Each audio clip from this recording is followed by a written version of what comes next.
BJP के राष्ट्रीय प्रवक्ता संबित पात्रा प्रेस कॉन्फ्रेंस कर रहे हैं, सीधे वहां का रुख। आम आदमी पार्टी के जो नेता हैं और कुछ और नेता हैं, कांग्रेस, राहुल गांधी, वो एक भ्रम की स्थिति उत्पन्न करने की कोशिश कर रहे हैं, खास करके वैक्सीन को लेकर, टीका को लेकर।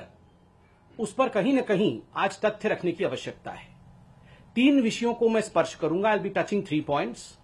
नंबर 1, ये जो भ्रम फैलाया जा रहा है कि अपने बच्चों को हिंदुस्तान ने टीका नहीं दिया और 6.5 करोड़ टीके जो हैं एक्सपोर्ट कर दिया, विदेशों को दे दिया, इस विषय पर जो हकीकत है मैं आज पटल पर रखूंगा।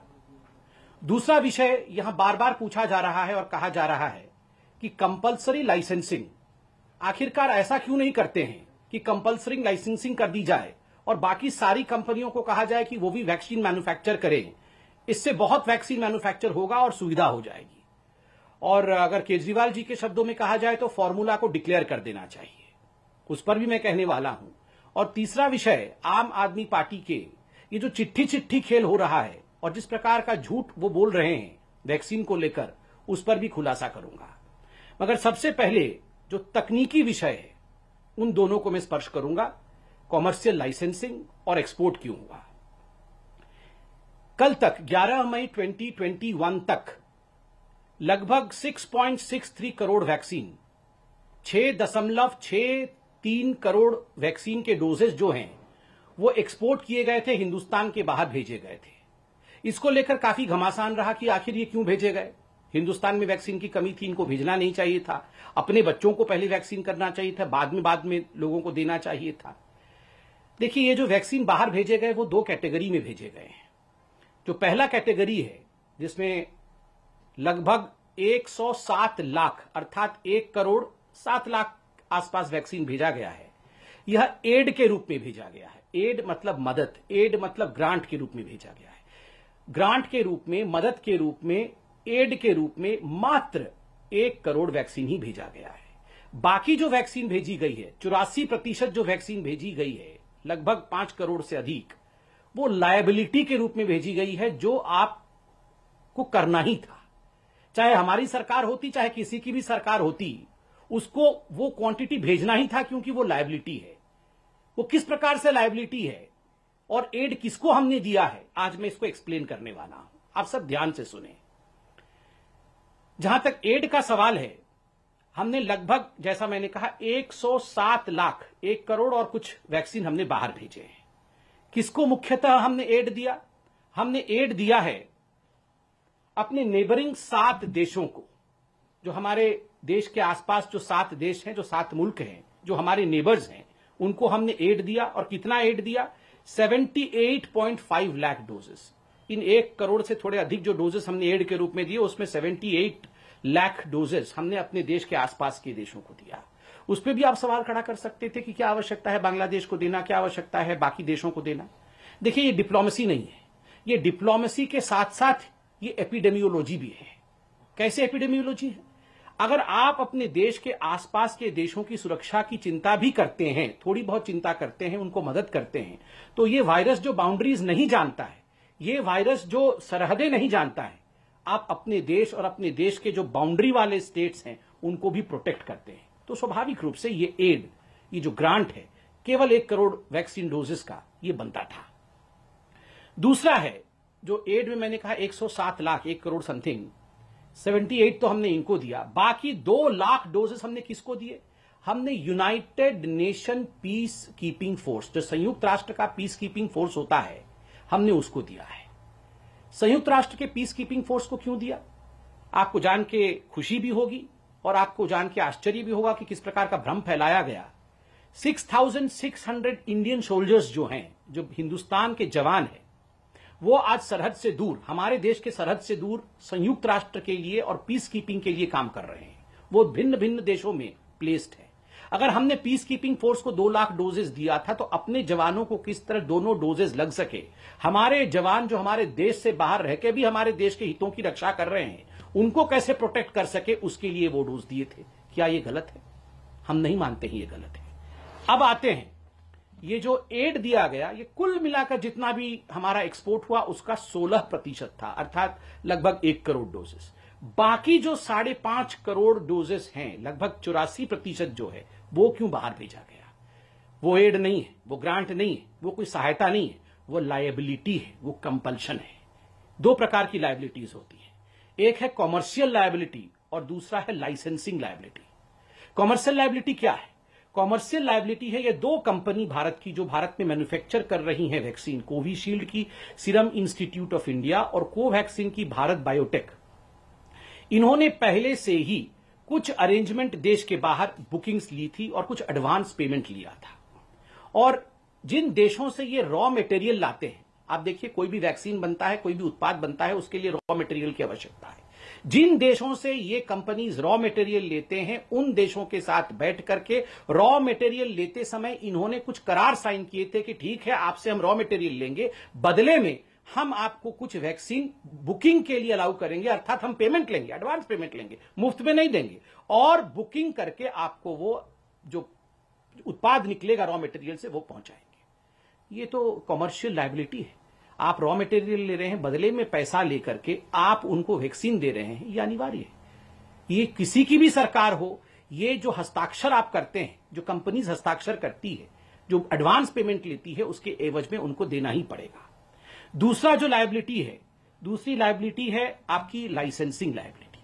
लाइसेंसिंग लायबिलिटी होती है केवल SII serum institute of India के कोविशील्ड के लिए, कोवैक्सीन के लिए नहीं है, क्योंकि कोवैक्सीन भारत का ही कंपनी है और भारत बायोटेक भारत में ही मैन्युफैक्चर करती है, इसलिए उसका लाइसेंस बाहर से नहीं आया है।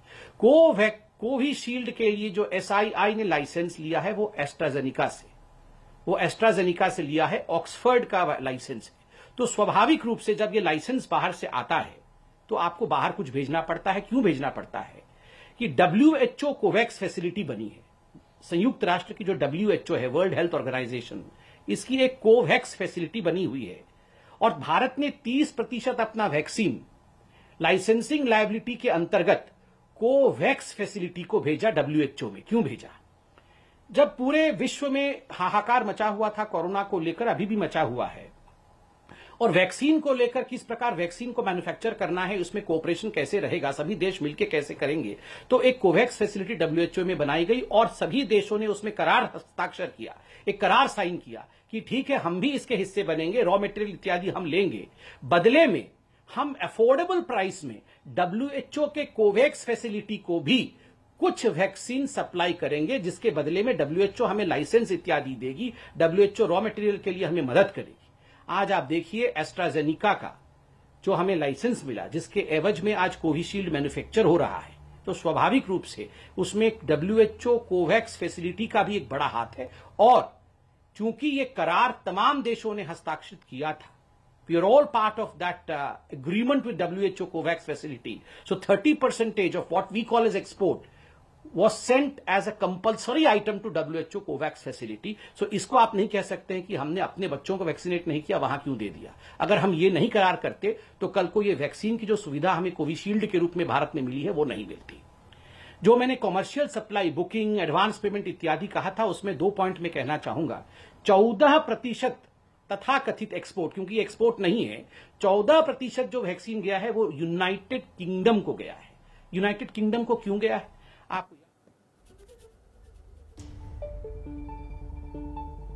तो तमाम राज्यों के द्वारा जो केंद्र सरकार के ऊपर आरोप लगाया जा रहा है कि वैक्सीन डिप्लोमेसी की गई, वैक्सीन को दे दिया गया, एक बार फिर सुन लेते हैं क्या कह रहे हैं संबित पात्रा। किसी भी कीमत पे कोविशील्ड को 50 लाख वैक्सीन प्रति माह हमें देना होगा यूके में।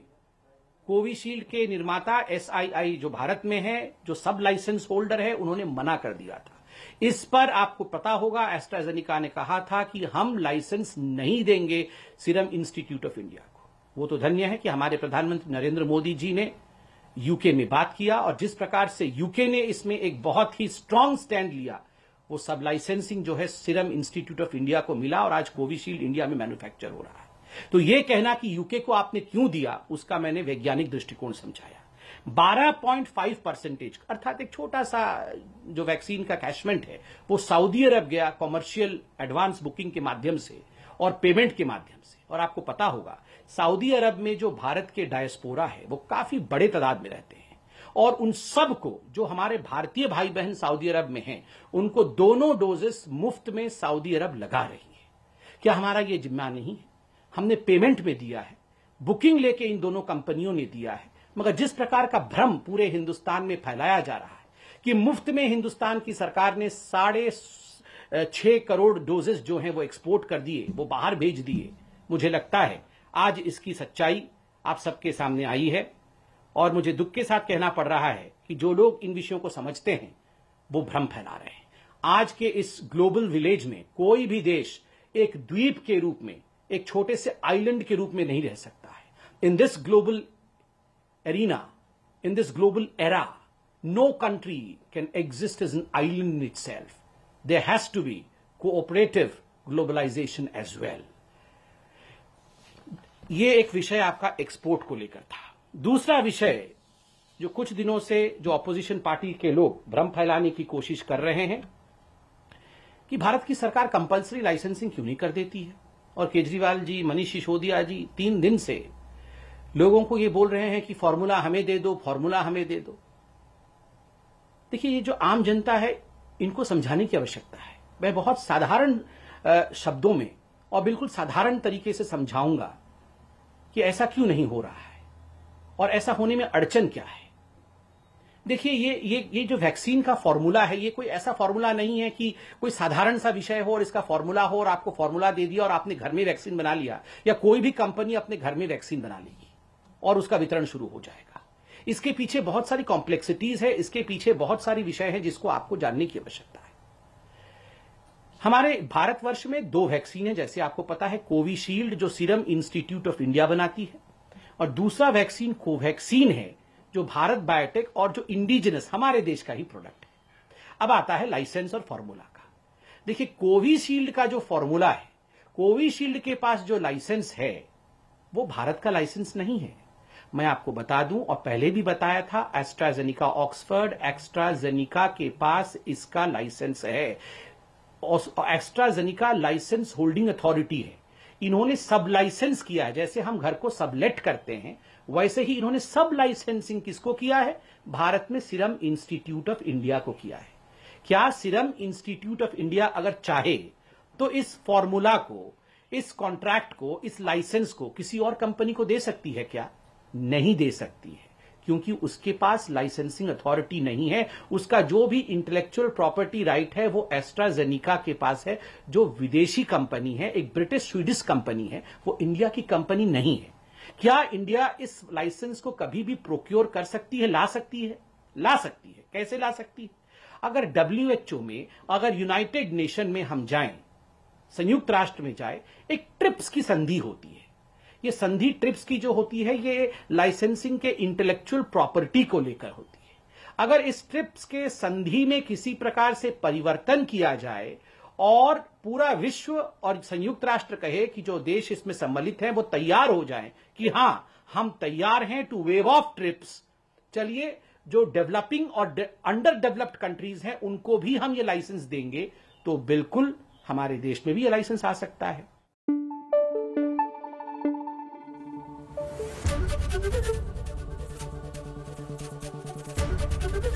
ABP न्यूज आपको रखे आगे।